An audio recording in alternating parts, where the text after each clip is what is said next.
పురా శూరసేనో నామ యదుపతిః మాధురాన్ శూరసేనాంశ్చ దేశాన్ పర్యపాలయత్.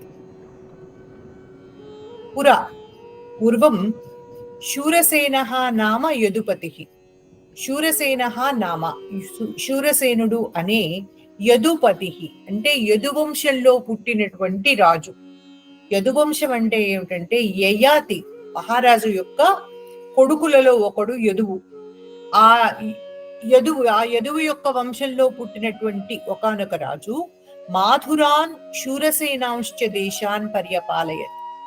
మధురకు చెందినవి శూరసేన దేశానికి చెందినవి అయినటువంటి ప్రాంతాలని, అంటే ఈ రెండు మధుర శూరసేన దేశాలు రెండింటినీ కూడా పర్యపాలయత్, తానొక్కడే పాలించాడు. అతః సర్వ యాదవ భూభుజాం మధుర రాజధాన్యాసి.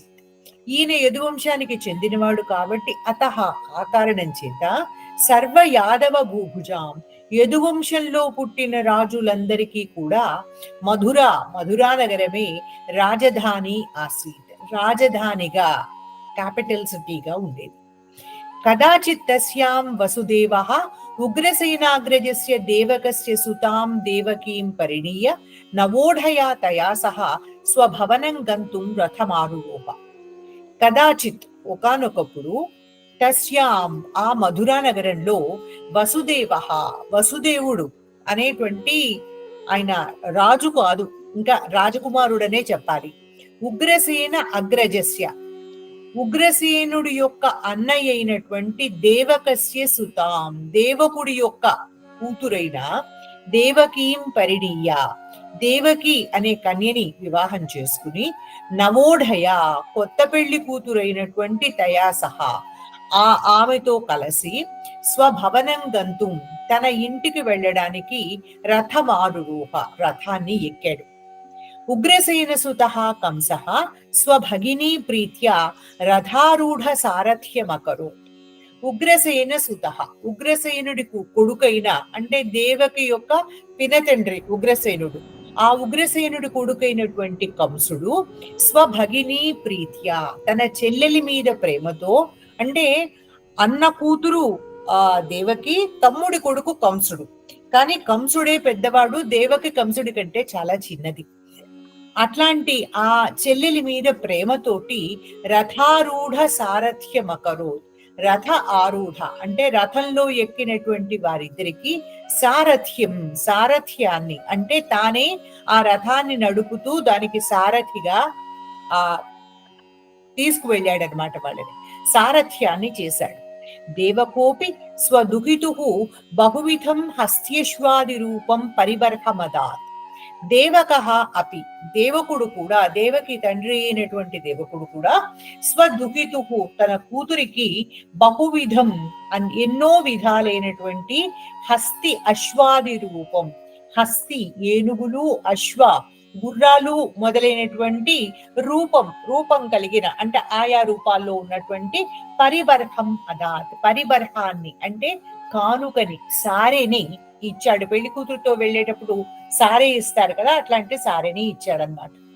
ప్రయాణోపక్రమేచ శంఖభేరీ మృదంగాది మంగళవాద్య ఘోష ప్రవృద్ధ ఆసీత్.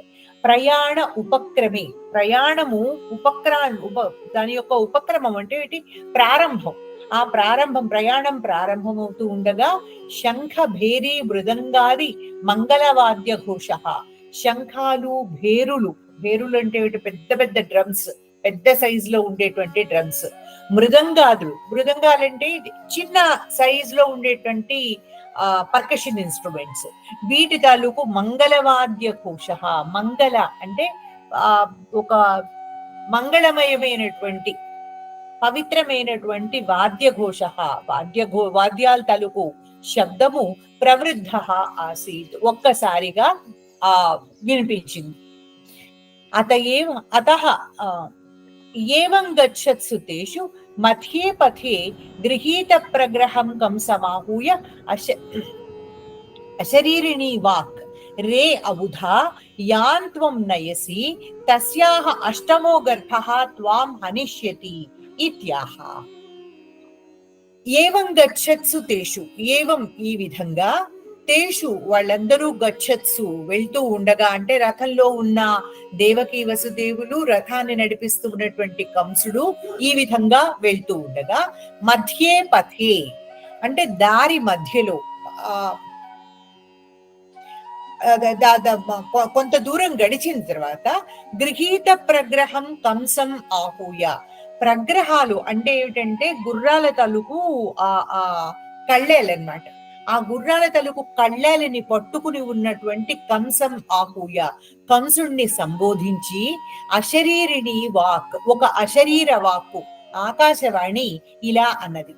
రే అబుధా, ఓరి బుద్ధి తక్కువవాడా, యాం త్వం నయసి, యాం ఏ స్త్రీనైతే త్వం నయసి నువ్వు ఇంత ప్రేమగా తీసుకువెళ్తున్నావో, అంటే ఇంత ప్రేమగా అన్న మాట అందులో లేదు, నువ్వు తీసుకెళ్తున్నావో అని మాత్రమే ఉంది. ఎలా తీసుకెళ్తున్నాడు? ప్రేమతో తీసుకెళ్తున్నాడు కదా. ఎవరినైతే నువ్వు తీసుకువెళ్తున్నావో తస్యాహ ఆ స్త్రీ యొక్క అష్టమో గర్భ, 8వ గర్భము అంటే 8వ సంతానం. గర్భం అంటే సంతానం. 8వ సంతానము త్వాం హనిష్యతి నిన్ను చంపబోతోంది ఇది ఆహా అని చెప్పింది. పూర్వం అంటే ఇప్పటిదాకా చెప్పిన దాన్ని నేను సింపుల్ గా వేరే ప్రతిపదార్థంతో కాకుండా ఒకసారి మళ్ళీ చెప్పాను. పూర్వం శూరసేన దేశము మధుర అనేటువంటి మధుర అనేటువంటి దేశం అనే అనుకుందాం. ఈ దేశము వీటన్నింటికి కూడాను శూరసేనుడు అనేటువంటి రాజే పాలించాడు దాన్ని. అందువల్ల యాదవ వంశంలో పుట్టినటువంటి రాజులందరికీ కూడా, అంటే అది శూరసేన దేశానికి చెందిన వాళ్ళైనా మధురకి చెందిన వాళ్ళైనా అందరికీ రాజధాని మధురగానే ఉంటుంది.